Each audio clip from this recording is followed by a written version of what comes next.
So hello everyone, welcome back to my channel. And आज जो मैं ड्रामा एक्सप्लेन करने जा रही हूँ उसका नाम है डियर एक्स। सो ड्रामा स्टार्ट करते हैं। कहानी की शुरुआत में हमें एक गरीब सी लड़की को दिखाया जाता है जिसका नाम होता है कैजिन, जिसकी मदर एल्कोहलिक होती है। वो काफ़ी ज़्यादा नशे में, बहुत ही ज़्यादा नशे में होती है और रोज़ नशे में पीटती रहती है, शराब मांगती है और चोरी भी करती है। इसके डैड भी इससे बहुत ज़्यादा परेशान हो चुके होते हैं, यानी कि अपनी वाइफ से। इसलिए वो एक दिन आधी रात को सीढ़ियों से नीचे उसे फेंक देते हैं और अपनी बेटी को बोलते हैं, ये अगर पुलिस वाले आएंगे तो कहना कि मम्मी सीढ़ी से अचानक से गिर गई थी नशे में, मैं तुम्हारे लिए नई मॉम ला दूंगा। जिसके बाद वो अपनी मॉम के पास जाती है। मॉम ने इसके पैरों को पकड़ लिया, बहुत जिंदा थी, लेकिन जिन अपने पैर छुड़ा करके वहाँ से चली जाती है। और फिर स्टोरी प्रेजेंट में आती है। जिन अब गरीबी से निकल चुकी होती है और खुद की पहचान बना ली है इसने, और यह बहुत बड़ी सेलिब्रिटी बन गई होती है। लेकिन लोगों का यूज़ कर करके अब यह सभी लोगों को यूज़ करके उनको सीढ़ियों की तरह यूज़ करती हैं और अपनी लाइफ में आगे ही बढ़ती चली जाती हैं। इसकी वजह से 2 लोगों की जान भी चली गई है, लेकिन इसको बस अपना सक्सेस दिखता है। और इसका कैरेक्टर का बात रहा तो आप लोग देख करके समझ ही जाइएगा और काफ़ी ज़्यादा शॉक भी हो जाइएगा। फिर स्टोरी चली जाती है 2016 में, जहाँ पर हम जिन के हाई स्कूल में देखते हैं।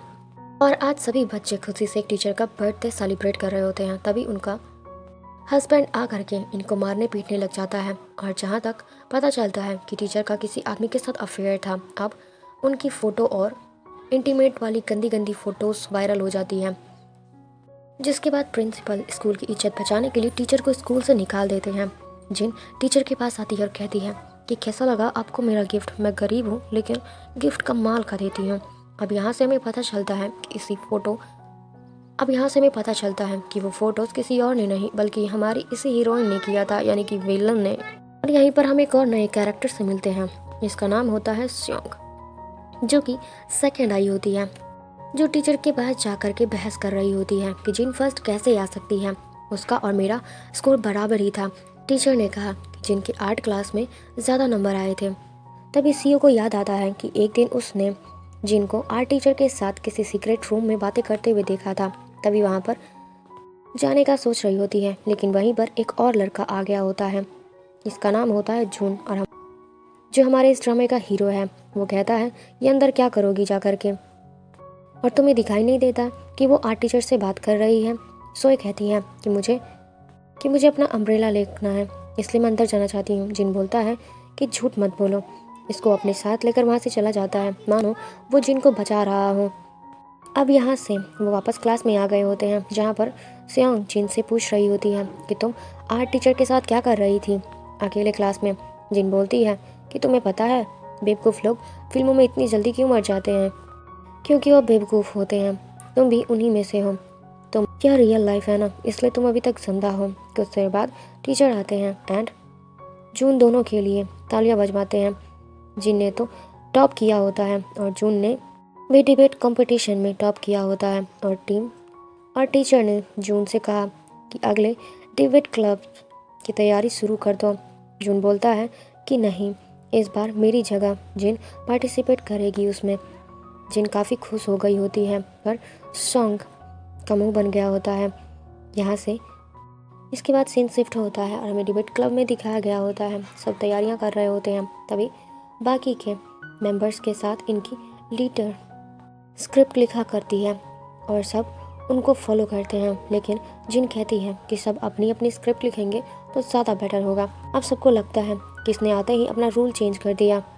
अब क्लास की छुट्टी होने के बाद सियोंग की मॉम उसको लेने के लिए आई होती है। सियोंग काफ़ी ज़्यादा अमीर घर से आती है और स्कूल में बहुत पैसा डोनेट करती है। उनकी फैमिली और मॉम भी जिनसे काफ़ी परेशान है और बताती है कि अरे वह लड़की तो अनाथ है और गरीब है, उसको तो ट्यूशन जाने के भी पैसे नहीं हैं, तो वो तुमसे भी ज़्यादा नंबर लाकर टॉप कैसे कर सकती है, बताओ मुझे।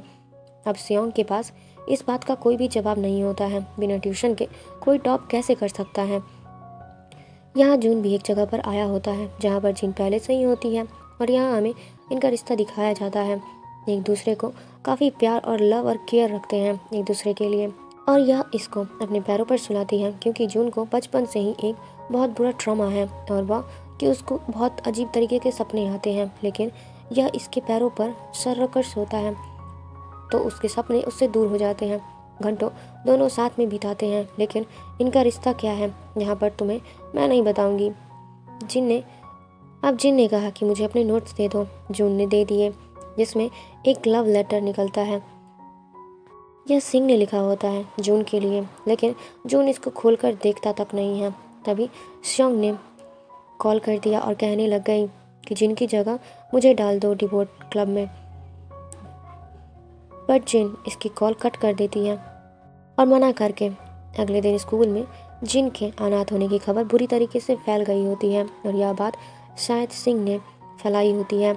यहाँ पर हम खुद ही गैस कर सकते हैं कि जिस वजह से सभी बच्चों के पेरेंट्स ने मना कर दिया होता है, क्योंकि अनाथ लड़की डिबेट क्लब में नहीं रह सकती। अब जिन ने कहा कि इसके पेरेंट्स ने बताया है कि यह सॉन्ग या ट्राइम का फ़ायदा उठाकर जिसको चिढ़ाते हुए अपनी फैमिली हिस्ट्री के बारे में बता रही होती है। बाकी सभी बच्चों के साथ इसके मॉम डैड बहुत अमीर हैं और मेरे पापा तो एक लॉयर हैं और हम अच्छी फैमिली से आते हैं। हम बहुत सारा पैसा स्कूल को भी डोनेट करते हैं। मेरे पापा बहुत सारा टैक्स भरते हैं। जुन वही लेटा है और जिन को देख रहा होता है, जहाँ जिन शांति से अपने बचपन के अब्यूज़ को याद कर रही होती है, कैसे इसको मारा पीटा जाता था। सॉन्ग आ गई और कहने लग गई कि तुम्हें डिबेट क्लब से निकाल दिया गया है, किसी ने तुम्हारी कंप्लेन करी थी। अब जिन बोलती है कि जून को पसंद करती हो क्या तुम? यह लो, उसने लेटर दिया है तुम्हें और इसके ऊपर लिखा है कि तुम्हें कोई पसंद नहीं करता, तुम बहुत गंदी दिखती हो और उसके लिए टेंशन बन चुकी हो। तभी खबर आती है कि डिबेट क्लब मैनेजर ने इसको स्कूल से ही निकाल दिया होता है, क्लब से।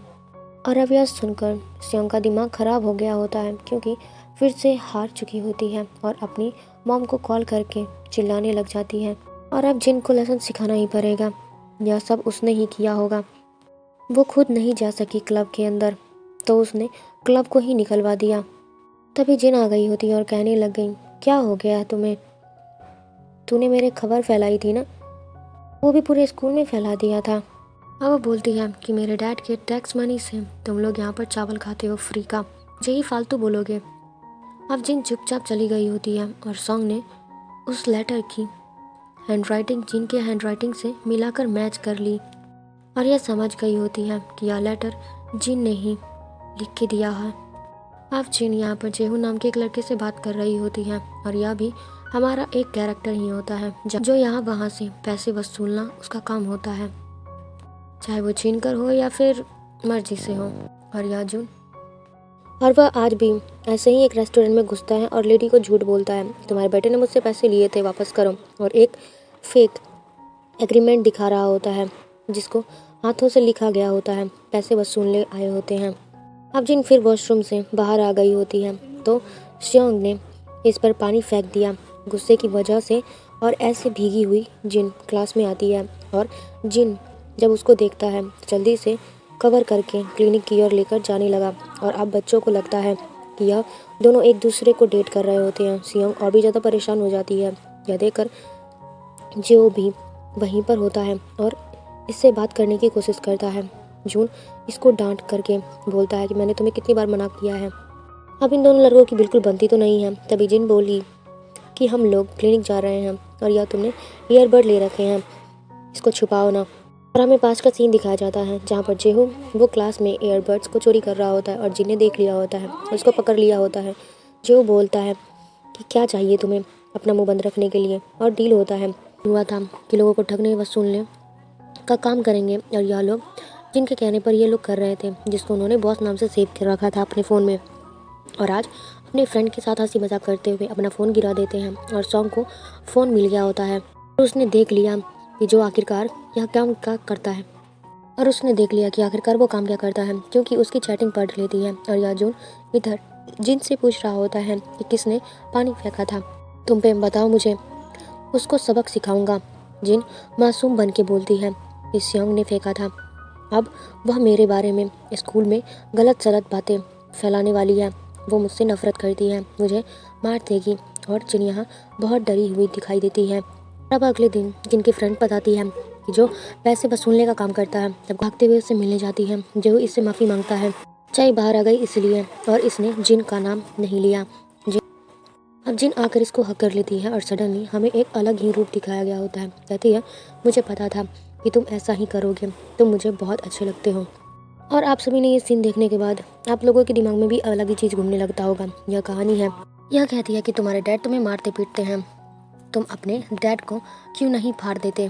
कहता है कि नहीं, मैं ऐसा नहीं कर सकता हूँ, वो मेरे डैड हैं।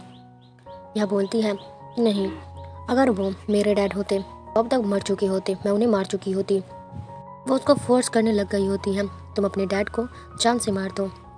अब यह सब वो सब कुछ सुन लेती है और ऊपर छत के ऊपर खड़ा होकर के जून यह सब देख रहा होता है। तीनों को लंच टाइम में बच्चे बातें कर रहे होते हैं कि टीचर की शादी के लिए हमें गिफ्ट लेना होगा, तो पैसे कलेक्ट करने पड़ेंगे। जिन बोलती है कि हाँ, मैं भी पैसे दूंगी। तभी स्योंग जिनके खाने में आकर मिल्क गिरा देती है। जिन यहाँ से उठकर जाती है और स्योंग उसके पीछे आती है और कहती है कि जो के साथ मिलके तू ही काम करती है ना, इसे चुराने और लूटने का, अब तो तू गई कि वह लेटर का रिप्लाई मैंने नहीं किया था, वह जिन ने दिया था। मैं तो तुमसे बहुत प्यार करता हूँ स्योंग, तुम जिनके पीछे पड़ना छोड़ दो, उसके बारे में किसी से कुछ भी मत कहना। वो मेरी दोस्त है, मैं तुमसे प्यार करता हूँ, हम दोनों साथ में रहेंगे।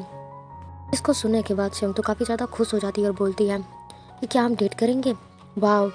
अब जून इससे मूवी चलने के लिए भी कहता है और स्योंग बहुत ही खुशी से मान गई होती है कि फाइनली इसको उस लड़के ने एक्सेप्ट कर लिया जिसे यह पसंद करती थी। यहाँ जियो ने न्यू फ़ोन ले लिया होता है क्योंकि ओल्ड वाला तो स्योंग के पास होता है। और अब जिन से मिलने के लिए आया होता है। जिन बताती है कि स्योंग के पास तुम्हारा फ़ोन है और हम एक्सपोज हो चुके हैं बुरी तरीके से। जो उस समय बोलता है कि क्या वो जून का बच्चा तुम्हारी हेल्प नहीं कर रहा है क्या, कहाँ है वह, बोलो उसको हेल्प करे तुम्हारी, बताओ क्या चाहती हो तुम, मैं तुम्हारे लिए कुछ भी करूँगा। और इस सीन को देखने के बाद तुम्हें ऐसा लगना लगेगा कि ये दोनों लड़के हिप्नोटाइज हो रखे हैं। इस लड़की के पीछे जो यह बोलेगी वह यह दोनों करेंगे, जिन अपने बस में कर रखा होता है। अब सीन अगले दिन पर गया होता है जहाँ पर बच्चे पैसे कलेक्ट कर रहे होते हैं टीचर के गिफ्ट के लिए, जो कि उनकी वेडिंग के लिए था। जिन ने कहा कि मैं भी पैसे दूंगी, पर कलेक्टर इसका पैसा लेने से मना कर देता है क्योंकि जिन एक अनाथ लड़की है। और यहाँ श्योंग अब खुश होती है और अपनी फ्रेंड से शेयर कर रही होती है, मेरा न्यू बॉयफ्रेंड बन गया है और वो मेरा बॉयफ्रेंड जून है और हम दोनों बहुत ज़्यादा खुश रहेंगे। पर लड़कियों को बिल्कुल भी भरोसा नहीं हो रहा होता है इसकी बातों पर। फिर स्योंग आकर अपना लॉक खोल रही होती है, तभी पीछे से जिन आकर बोलती है कि देखो, मैंने सुना है कि तुम जून को डेट कर रही हो, उसका ख्याल रखना, वो मेरा अच्छा दोस्त है। और इसके लॉकर का कोड देख लेती है